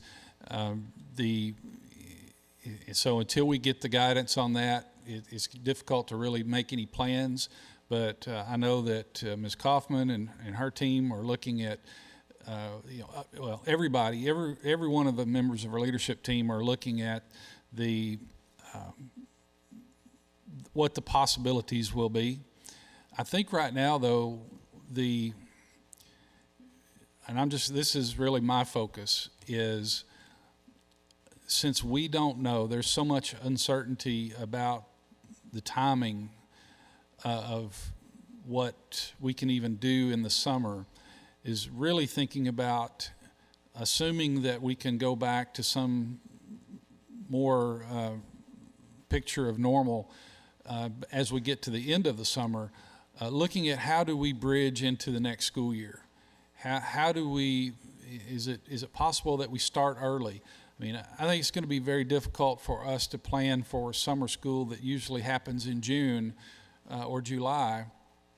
And it may be more realistic to look at from mid-July into August of what those things look like. And then the questions that come up are, well, will students be required to attend? Will districts have to do this, or is it an option? I mean, so there are a lot of those questions that we simply don't have the answers for right now, because there are statutory issues with some of that, and you know, I know we have waiver authority at certain levels, but you know, and I don't like that I can't give you a better answer. I really wish I could give a clearer answer of what we can do. We just simply don't know right now because of the uncertainties and because of the lack of guidance on the federal dollars.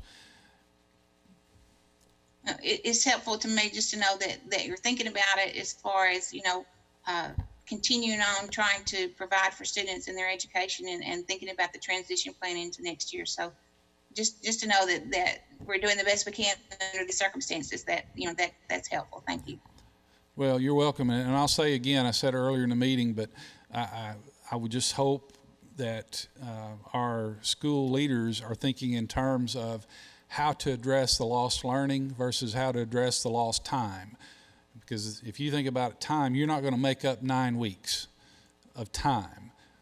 But when you look at what the essential standards are, what these kids need, if a third grader in the last 9 weeks, you know, what is critically important for that third grader to know so that they're ready for success in fourth grade and beyond. I mean, those are the conversations that we're having internally, and I know that Dr. Pfeffer has been leading some of those conversations with our school leaders. And those, now that this week, as of Monday, we know what the rest of this school year, how that's going to go, it helps us with that certainty to shift to looking at, okay, how do we start a recovery plan? Because that's really what it is. It's going to be a recovery plan, and the timing of that will be crucial for success for our students going into their, you know, not just next school year, but the school years after that.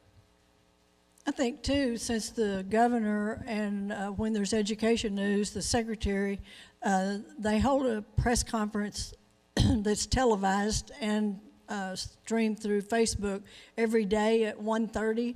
So in any forthcoming information and direction, it will also be live streamed and announced there. So for those of you who out in the state who may not know, and I know out in the state sometimes people don't get the local ABC feed, but you might go to Facebook and it will live stream there.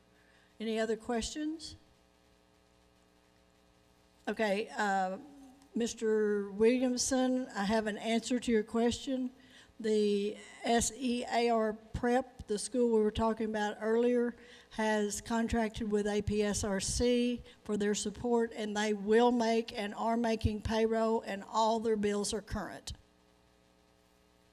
Okay. That's good. And I think back to what the Secretary was talking about paper, I'm sure all of you, just like I am, getting concerns, not complaints, but concerns expressed by parents. And one of them was, You know, my wife has been laid off, and I am working, but having to print and use our own ink and our own paper is getting expensive to the point of prohibitive. And so I told all of the people, talk to the teacher, talk to the principal. I'm sure they will be flexible and help. Another concern that I've heard is I have 4 kids and I have 2 computers, and I think that speaks to what the secretary was talking about don't expect every child to have 6 hours of instruction every day. And so if you'll just refer the parents back to their teacher and their principal, I'm sure that the principals and teachers are trying to think of everything, but it could be that something will come up that they had not thought of, but they could accommodate that family. So just keep that in mind as well. Anything else? Do I hear a motion to adjourn with the hopes that we'll see you all in May? So moved. Moved by Mr. Williamson. Second by Ms. Dean. All in favor? Aye. Aye. Aye. Any opposed? Thank you all so very much, and please stay safe. And we're like this. We're Americans, and we're all pulling together. Thank you very much. Thank you, Madam Be Chair. safe. Bye. Thank you. Thank you. Thank you.